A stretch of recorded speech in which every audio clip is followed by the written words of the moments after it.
Champions League phase kicks off this week, and we have all of the games being played across Tuesday, Wednesday, and Thursday for Champions League Match Day 1. We have 6 games being played on the first day, on Tuesday. Let's look at each game, make some picks, also leave a summary. I'll leave a summary at the end of each game, and the 2 best bet parlays as well. Let's break them down. Be sure to give the video a like, subscribe to the channel for more Champions League, Europa League, MLS, and other European League predictions as well, all throughout the rest of the year. The first game we'll look at here is PSV and Union Saint-Gilloise.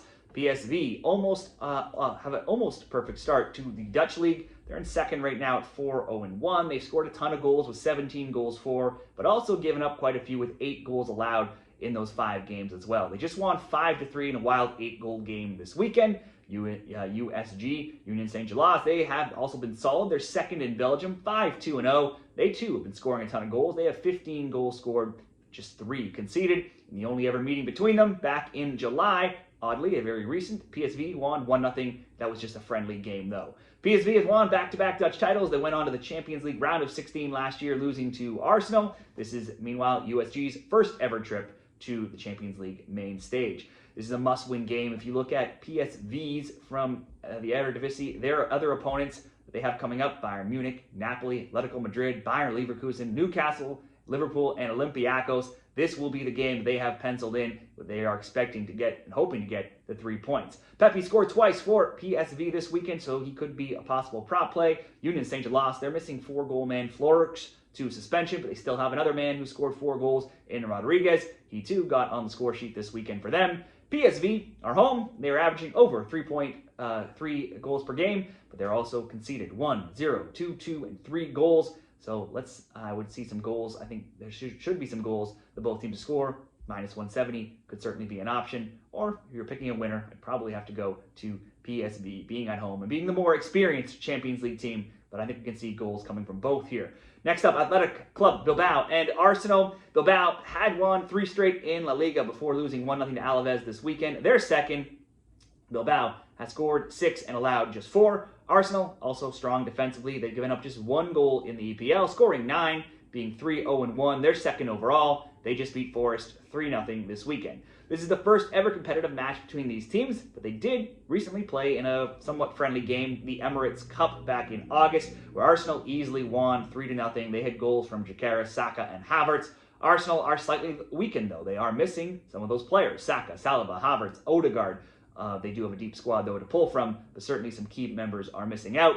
Bilbao also have several absentees, notably Nico Williams, Pradas, Elgus, Alvarez, and Lacuo. In Spain, where Bilbao are typically a strong home team, and with some key players missing from both teams, I can see this being a low-scoring game. So let's go for the under 2.5 at -130.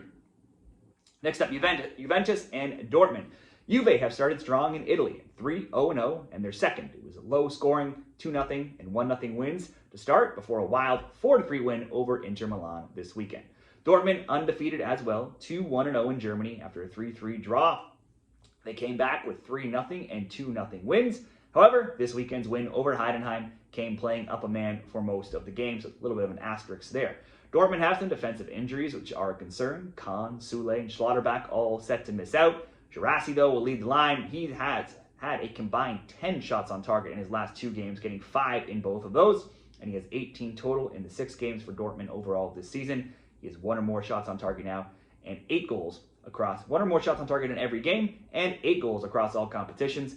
So even throwing Girassi into a same-game parlay to have 1 or more shots on target, not a bad addition. It's -175 just for 1 shot on target. But these teams did play in a friendly in August. That was won 2-1 by Juventus. Dortmund only scored in the 89th minute, and that was their only shot on target as well.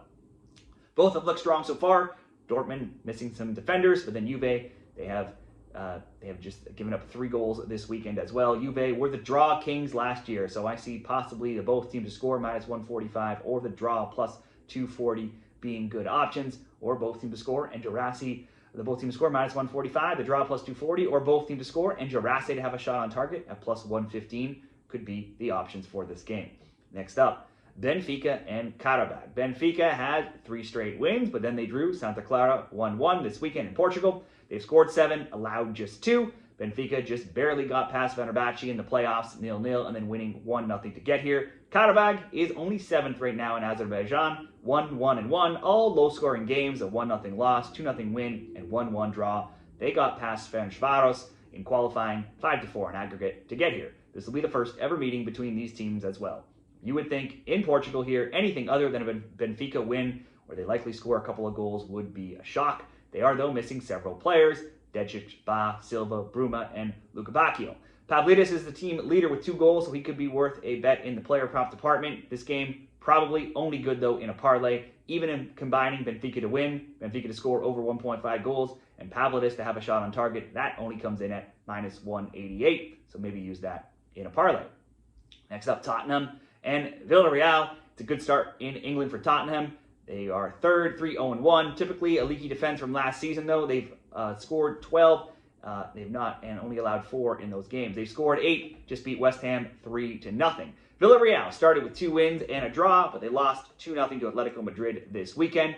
Now, despite being 17th in the EPL last year, Spurs' Europa League win got them this spot for this year's tournament. Both teams have several missing players. For Tottenham, Solanke, Bissouma, Takayo, Kulusevski, Dragusin, Madison, and Tell. Villarreal, Costa, Cabanas, Kamwala, and Mourinho.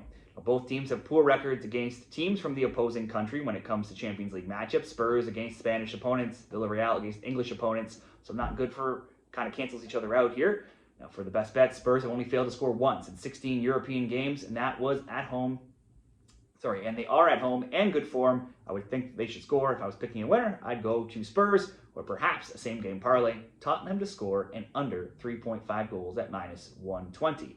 And finally, Real Madrid and Marseille. It's been a perfect start under Xabi Alonso for Madrid, 4-0-0, scoring 8, allowing 1. They're first in Spain's La Liga. They've conceded in their last 2 games, though, both 2-1 wins. Madrid are missing Rudiger, Camavinga, Kendrick, Mendry, and Bellingham. It's 2 small losses and 2 big wins for Marseille. Meanwhile, in France, a 1-0 loss, 5-2 win, 1-0 loss, 4-0 win.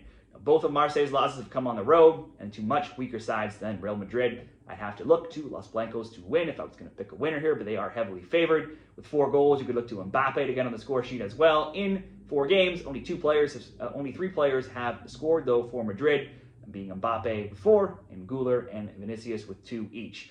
So different options here. I could see a same-game parlay option being Real Madrid to win, to score over 1.5 goals, and Mbappe to have a shot on target at -150. If I was going to bet that game by itself. And finally, let's combine 3 games into one parlay and 3 games into another parlay, doing some slight variations on what we just talked about. We'll start off with Bilbao and Arsenal under 3.5. I think that game should be close. PSV, Union Saint-Gilloise, let's go both teams to score. I could see that game being higher scoring. And Benfica simply to win at home. That would come in at +142 odds. And then we'll look at the 3 other games. Just ask Tottenham to get on the score sheet at home. Tottenham to score. And we'll ask Gerasi just to have a shot on target in that Juve game against Dortmund. And get a little creative here with the Real Madrid game. They do often leave games close until the end here. They are missing some players. We'll go Real Madrid double chance and to score to get that to not as attractive of a payout, but -129. Created over at Bet365. So those will be some picks for every game and some best bet parlays for Champions League Matchday 1. Let me know what you like in the Champions League down there in the comments. Check out the graphic at the end for a summary, and good luck this week.